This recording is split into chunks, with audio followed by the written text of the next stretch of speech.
जय हिंद, नमस्कार साथियों, कैसे हैं आप? आशा करता हूं बहुत अच्छे होंगे।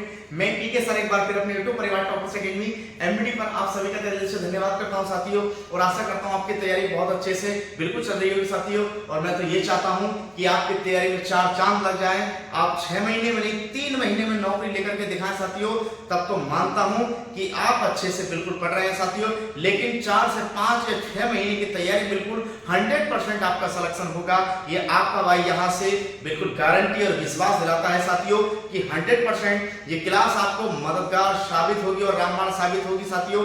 और हमने बिल्कुल बैच स्टार्ट कर दिया है साइंस का, स्पेशल रूप से हम बिल्कुल सुपर 10 क्वेश्चनों को पर डे ला रहे हैं साथियों, और बायो का मॉड्यूल हमारा चल रहा है साथियों। बेसिक से बिल्कुल 100% यहाँ से डाटा बिल्कुल फंसने वाला है, ये पूर्णतः विश्वास और गारंटी दिलाता हूँ साथियों। सरकारी नौकरी में बिल्कुल 4 चांद लगा देगा ये। क्लास को लास्ट तक जरूर देखें और एक दूसरे भाई को क्लास को शेयर जरूर करें साथियों।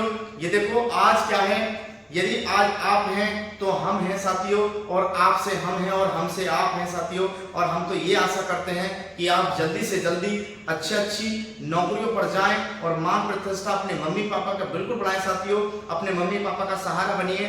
देखो हर बच्चा ब्रिलियंट और टैलेंटेड नहीं होता साथियों, लेकिन उसको बनाना पड़ता है। नौकरी सबकी नहीं लगती, लेकिन नौकरी लेनी पड़ती है। और नौकरी को तो आज की डेट में ऐसा हो गया है जैसे कि छीनने के बराबर हो गया साथियों।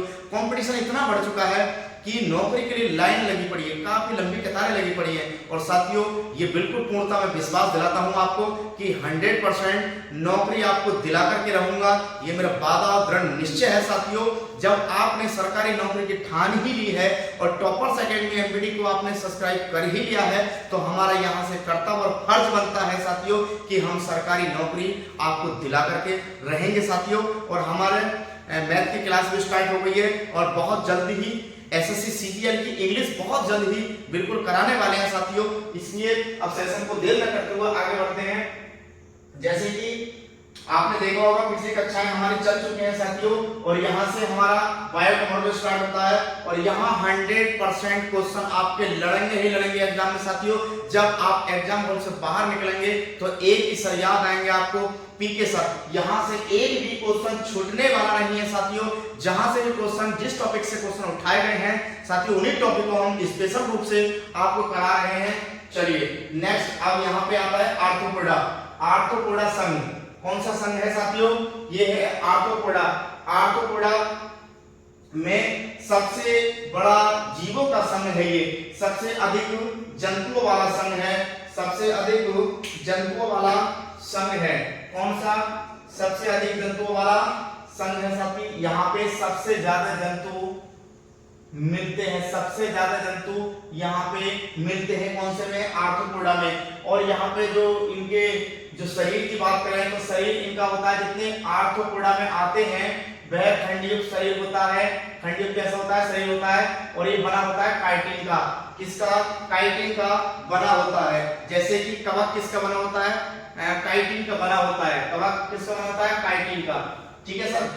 चलिए नेक्स्ट, संयुक्त नेत्र जो होते हैं अनेक लेंसों वाले होते हैं। इनके नेत्र जो होते हैं वह भिन्न भिन्न लेंसों वाले होते हैं साथियों, और इनके अंदर जो है खुला रुधिर परिसंचरण तंत्र पाया जाता है। खुला रुधिर परिसंचरण तंत्र पाया जाता है। यदि आपसे क्वेश्चन में एग्जामिनर पूछ ले कि खुला रुधिर परिसंचरण तंत्र किसमें पाया जाता है, तो आप बताएंगे आर्थ्रोपोडा संघ के जितने भी जंतु हैं उनमें खुला रुधिर परिसंचरण तंत्र होता है साथियों। चलिए नेक्स्ट, लाल रक्त कणिकाएं अनुपस्थित होती हैं। इनके अंदर आरबीसी नहीं होती। क्या? आरबीसी, रेड ब्लड सेल्स, लाल रक्त कणिका अनुपस्थित, यानी इसके अंदर लाल रक्त कणिका नहीं होती। सीधे गैस, जो गैस सीधे हवा से करते हैं, ये सीधे जो हवा गैस लेते हैं, किससे लेते हैं? ये लेते हैं हवा से। ठीक है। चलिए नेक्स्ट, हीमोसाइनिन प्लाज्मा में घुला होता है। इनका जो ब्लड होता है वो हीमोसाइनिन का होता है। ठीक है। और हीमोसाइनिन किसमें घुला होता है? वह प्लाज्मा में घुला होता है, ब्लड प्लाज्मा में घुला होता है। रक्त में हीमोसाइनिन के कारण रक्त का रंग नीला होता है। रक्त का रंग कैसा होता है साथी? नीला होता है।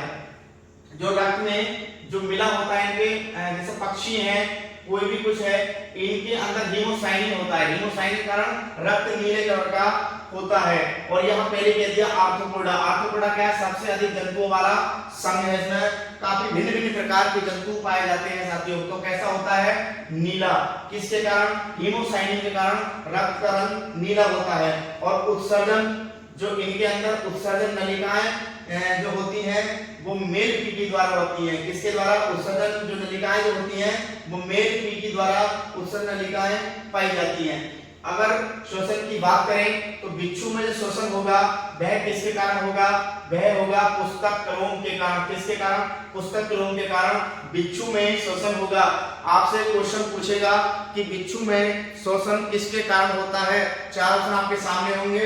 यदि आपको ऑप्शन दिखाई दे जाए कि बिच्छू में श्वसन किसके कारण होता है तो आप लगाएंगे पुस्तक क्लोम के द्वारा बिच्छू में श्वसन होता है। केकड़ों में श्वसन किसके कारण होता है? केकड़े होते हैं, केकड़े टाइप के केकड़े में श्वसन जो होता है वो किसका होता है? गलफड़ों के द्वारा। किसके द्वारा? गलफड़ों के द्वारा केकड़ों में श्वसन होता है। अगर बिच्छू, ततैया, मधुमक्खी, वर्ग इसके विष में अगर विष की बात करें, जैसे मधुमक्खी है, ततैया है, बर है, और इनके जो विष रहता है वह कहाँ रहता है? वह रहता है डंक में। कहाँ साथियों? डंक में। जैसे अगर आपको ततैया काट ले, देखो बर जो होती है ना, ये बर, अगर आप कह रहे होंगे कि बर क्या चीज है सर, ये बर है। जैसे कि आपने सैनिक देखे होंगे, क्यों देखे होंगे? सैनिक, सैनिक देखे हैं साथियों। सैनिक जो है युद्ध आवास जो जाते हैं, युद्धों में जाते हैं, तो बर के द्वारा ये पता लगा लेते हैं बारूद का। किसका? बारूद का। बारूद का पता लगाने में मदद करती है कौन? ये बर।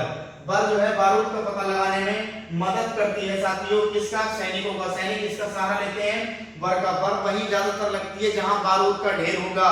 जैसे कि अगर पाकिस्तान हिंदुस्तान के ऊपर चढ़ाई करेगा तो जाता जाता बारूद बिछाएगा और टैंक बिछाएगा साथियों। और उस टैंक को मददगार जो साबित करती है वह करती है कौन? सबसे ज्यादा बर। और सैनिक इसी के द्वारा उस आवासों का पता लगाते हैं। चलिए नेक्स्ट, तो कहां होता है? बेसिल के डंक में रहता है। अगर फील पांव की बात करें, फील पांव रोग जो होता है वह किसके कारण होता है?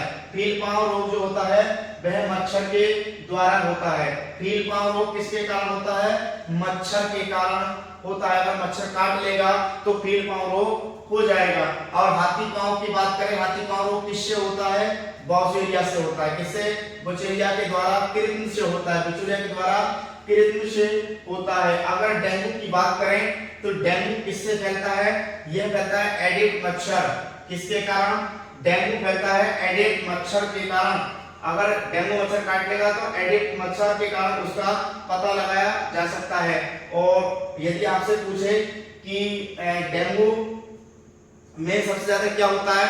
डेंगू में सबसे ज्यादा प्लेटलेट्स कम हो जाती है। प्लेटलेट्स आरबीसी, एस आरबीसी, कौन सी? S RBC, SWBC।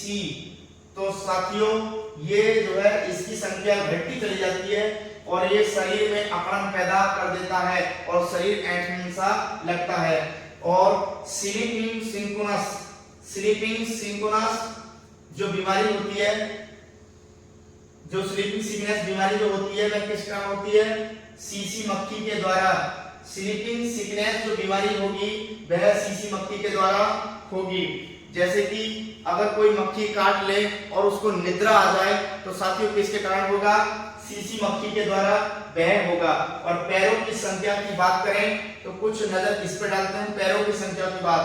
अगर चींटी की बात करें तो चींटी में पैरों की संख्या कितनी होती है? चींटी में पैरों की संख्या होती है 8। कितनी होती है साथी? 8 होती है। अगर बिच्छू की बात करें, बिच्छू में पैरों की संख्या कितनी होती है? 4 जोड़ी। और केकड़े में बात करें तो इसमें केकड़े में पांवों की संख्या कितनी होती है? 5 जोड़ी होती है। पैरों की संख्या केकड़े में 5 जोड़ी पैर होते हैं। चलिए नेक्स्ट क्वेश्चन, जीव जो अपने भार से 50 गुना वजन अधिक उठा सकता है वह कौन सा जीव है साथियों? इसका आंसर नहीं है, हम बता देते हैं। इसका आंसर है चींटी। कौन सी? चींटी।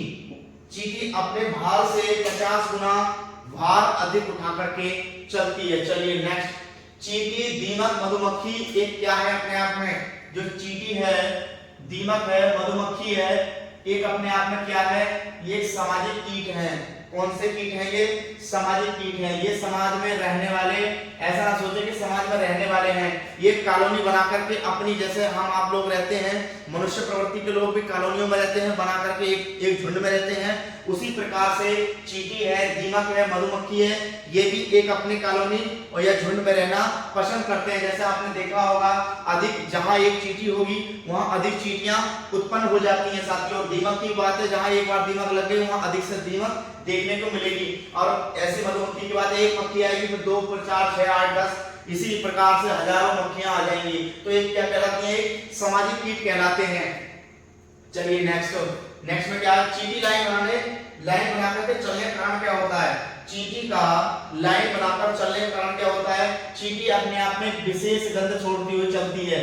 चींटी अपने आप में एक विशेष गंध छोड़ती हुई चलती है साथी। कितना कि अपने आप में एक विशेष गंध छोड़ती हुई चलेगी और वो चींटी उसके पीछे लाइन लगा करके चलती चली जाती है। तभी तो कहते हैं कि चींटी लाइन बना करके क्यों चलती है? क्योंकि वो अपने आप में विशेष गंध छोड़ती चली जाती है। जैसे हम आप परफ्यूम लगा लिया और वो जिधर को निकल जाएंगे उधर उसकी इत्र की खुशबू फैलती चली जाती है। तो उसी प्रकार से चींटी भी लाइन बनाकर चलने का होता है विशेष गंध छोड़ना। और एक छत्ते में रानी मक्खियों की संख्या कितनी होती है? कोई मधुमक्खी का छत्ता है और उसमें एक रानी मक्खियों की संख्या जो होगी वह केवल एक ही होगी। जैसे कि हमारे देश का जो प्रधानमंत्री है वो केवल एक ही होंगे, राष्ट्रपति भी केवल एक ही होंगे। ठीक है साथियों, चलिए नेक्स्ट, नर मधुमक्खी जीवन में केवल एक बार क्या करती है? संभोग करती है। नर मक्खी जीवन में एक बार संभोग करती है। फाइलेरिया, मलेरिया, कीट ज्वर आदि रोगों का कारण कौन सा होता है? मच्छर के कारण क्या क्या फैलता है? फाइलेरिया रोग फैलेगा, मलेरिया फैलेगा, कीट ज्वर बुखार भी आएगा। इसके कारण क्या होता है? मच्छर के काटने से ये रोग फैलते हैं। और इकाइनोडर्मेटा की बात करें, अब बात करते हैं इकाइनोडर्मेटा। किसकी बात करते हैं? इकाइनोडर्मेटा की बात करते हैं। इकाइनोडर्मेटा भी एक ये क्या है? संघ है। इकाइनोडर्मेटा एक संघ है, अपने आप में क्या संघ है? सिल्वर कलर का। कैसा? सिल्वर कलर का। इसमें क्या क्या होता है? स्टारफिश, और स्टारफिश क्या कहते हैं? तारमीन। स्टारफिश में कौन सी आती है? तारमीन। और अब आता है कॉर्डेटा वर्ग। मेरे प्यारे साथियों, उन्हीं टॉपिक को हम टच कर रहे हैं जहां से आज तक के इतिहास में प्रश्न पूछे गए हैं साथियों। और ये सरकारी नौकरी के लिए तो बिल्कुल 100% रामबाण साबित होगा। ये हमारा बिल्कुल दृढ़ निश्चय और ये वादा है साथियों। ये स्पेशल नोट्स इसलिए बनाए गए हैं एनसीईआरटी से कुछ कलेक्ट करके। पूरा का पूरा डाटा एनसीईआरटी का है, पूरा का पूरा 100% डाटा एनसीईआरटी का है।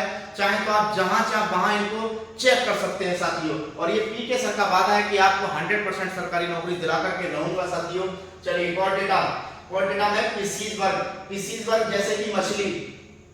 क्वाड्रेटा आता है पीसीज वर्ग।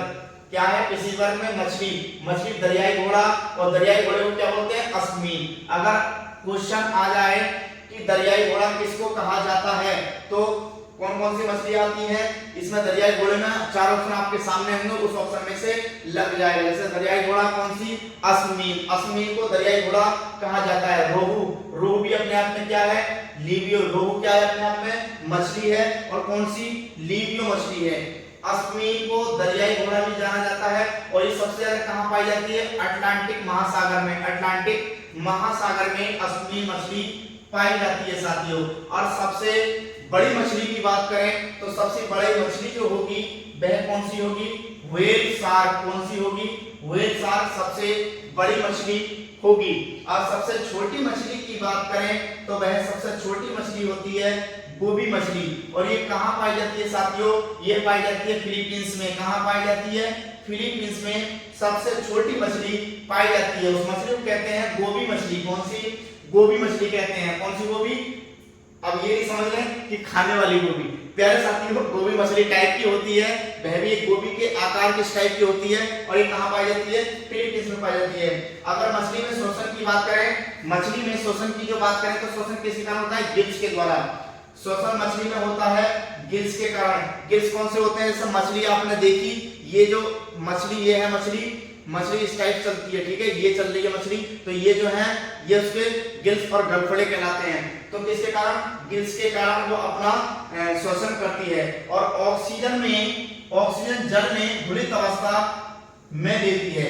जैसे कि अगर ऑक्सीजन की बात करें कि मछली ऑक्सीजन कहां से लेगी, तो वह घुलित अवस्था में जल से लेती है, घुलित अवस्था में जल से लेती है। अब नेक्स्ट आता है उभयचर।